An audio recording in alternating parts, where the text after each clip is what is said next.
High বন্ধুরা, আমি বানাবো আমব্রেলা ফ্রক। তার জন্য দেখতে পাচ্ছেন আমি এখানে নাইটি পিস নিয়ে নিয়েছি। নাইটি পিস দিয়ে আজ আমব্রেলা ফ্রক বানাবো। এবার আমি এখানে শেপ দিয়ে নিলাম একটা। এবার আমার 5 ইঞ্চ ফুট, আরমোল হচ্ছে 5 ইঞ্চ, আর এখানে আমার ছাতি 8 ইঞ্চ। 8 ইঞ্চে আমি দাগ দিয়ে নেবো। শেষ তো 9 ইঞ্চ, কোমর হচ্ছে 7.5 ইঞ্চ। 7.5 ইঞ্চে দাগ দিয়ে নিলাম। এখানটায় গলার চওড়া হচ্ছে 2 ইঞ্চ, গলার লম্বা হচ্ছে 3 ইঞ্চ। শেপ দিয়ে নিলাম সুন্দর করে।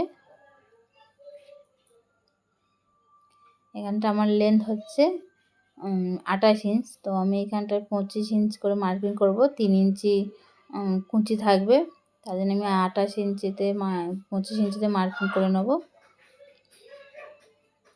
রাউন্ড করে নেব মার্কিং করে, একদম ওই পুটের কাছে ওখানটায় রেখে ফিতেটাকে এইভাবে ঘুরিয়ে ঘুরিয়ে দাগ দিতে হবে। যতটা 25 করে দাগ দিয়ে যেতে হবে। এখানে একটু দাগ দিয়ে নিলাম, দেখতে পাচ্ছেন। এবার রাউন্ড করে দিলাম। এইখানতে তোমার কোমরের কাছ থেকে এখানটায় একদম লেন্থে দাগ দিয়ে নেবো। ছাতি থেকে কোমরের একটা শেপ দিয়ে নিলাম।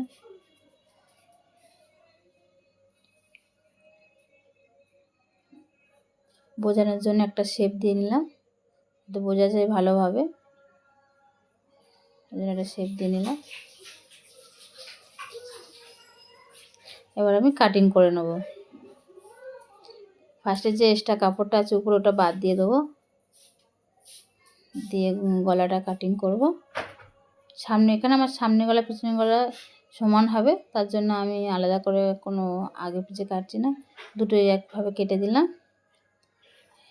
আবার রাউন্ড করে নিচটা কেটে নিতে হবে। কাটা হয়ে গেছে।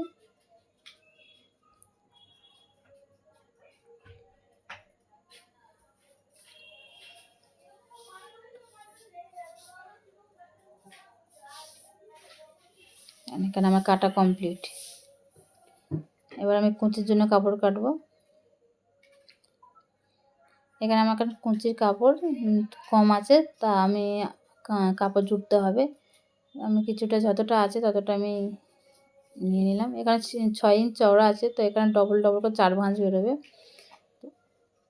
কাপড় আমাকে জুড়তে হবে।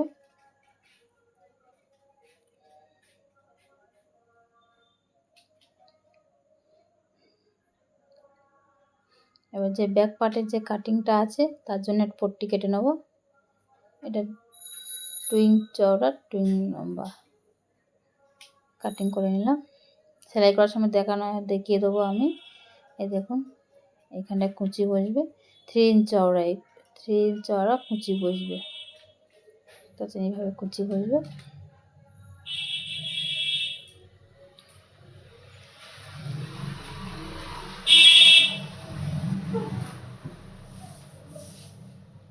আর সেলাই করব। ফার্স্টে আমি যে ব্যাক পার্টের যে হুক লাগানো যেটা কাটিং করা ছিল ওটাতে পট্টি বসিয়ে নেবো। পট্টিটা দেখেছি কাটিংটা আপনাদের।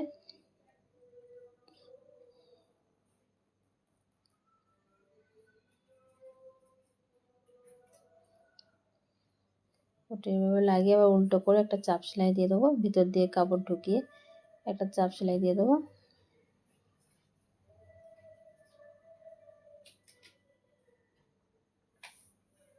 চাপ সেলাই দিয়ে দিলাম।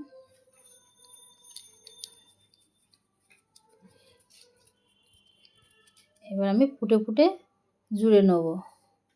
দেখতে পাচ্ছেন একটা সোজা কাপড় রেখেছে, উল্টো করে রেখেছি, একটার উপর একটা রেখে ফুটে ফুটে জুড়ে নেব। ডবল সেলাই দিয়ে নেব।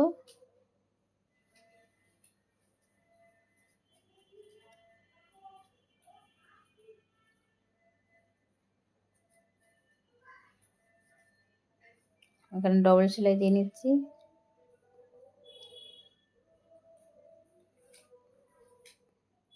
এবার আমি পাইপিং লাগাবো। এখানটা আমি কাপড়ের পাইপিং লাগাবো। এখানে আমি কাপড়ের পাইপিং লাগাবো। আগে থাকতে পাইপিং আমি রেডি করে রেখেছিলাম, তো পাইপিং কাটিং করা আমি দেখানো হয়নি। তো আপনারা যদি বলেন আমি পাইপিং কাটিং করে দেখাবো। যতটা চওড়া রাখবো পাইপিং সেরকমভাবে আমি সেলাই করব।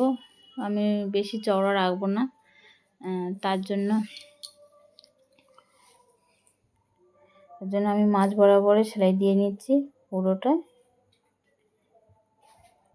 এটা গলার পাইপিং বসছে,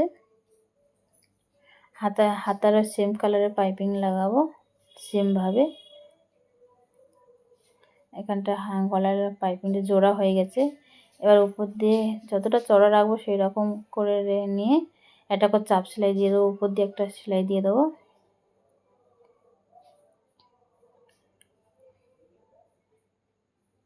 এইভাবে ধরে একটা যতটা চওড়া রাখবো ততটাই, আপনারা যেরকম চওড়া রাখতে চান সেইভাবে বের করে দেবেন। আমি বেশি চওড়া রাখবো না, অল্প একটু সরু মতন দেখা যাবে, তাহলে সেই রকম রাখবো। চাপ সেলাই নিয়েছি, দেওয়া হয়ে গেছে। সেমভাবে আমি হাতেও লাগিয়ে নিয়েছি পাইপিং সুন্দরভাবে, হাতে লাগানো হয়ে গেছে। এবার আমি কুঁচির পট্টি জুড়ে নেব।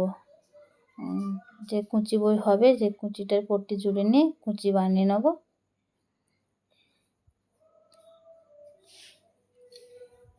এখানে কাপড় কম ছিল বলে আমি জুড়তে হয়েছে, কুঁচি করা হয়ে গেছে। এবার আমি নিচে যে কুঁচিটাকে জুড়ে নেব কাপড়ের সঙ্গে, ভালো করে সেলাই দিয়ে নেব। এখানে আমার কুঁচির পট্টি জোড়া হয়ে গেছে। এবার আমি উপর দিয়ে একটা করে চাপ সেলাই দিয়ে দেবো। দেখো এইভাবে ধরে আমি নিচের কাপড়ের উপরে দেখুন সেলাই দিচ্ছি, উপরে কাপড়ে সেলাই হবে না, নিচের কাপড়টা সেলাই হবে। চাপ সেলাই হয়ে গেল। এবার সাইড জুড়ে নেব। সাইড জোড়ার আগে এখানে আমি দুটো ফিতে বানিয়ে রেখেছি, কোমর ফিতে। তো এই ফিতে লাগাবো। সেলাই করার সময় যেখানে কোমর আছে মার্ক করা, এখানে এইভাবে ভিতরে ঢুকিয়ে কোমর সেলাইটা দিয়ে নেব।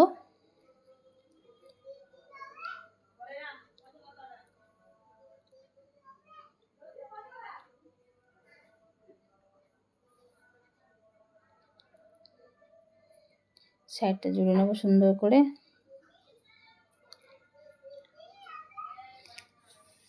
সাইডটা জোড়া হয়ে গেছে। যদি ভিডিওটা ভালো লাগে লাইক কমেন্ট শেয়ার করতে ভুলবেন না। অবশ্যই একটা সাবস্ক্রাইব করে দেবেন। আপনার লাইক কমেন্ট শেয়ারে আমার অনেকটা এগিয়ে নিয়ে যাবে। ওকে, থ্যাংক ইউ দেখার জন্য।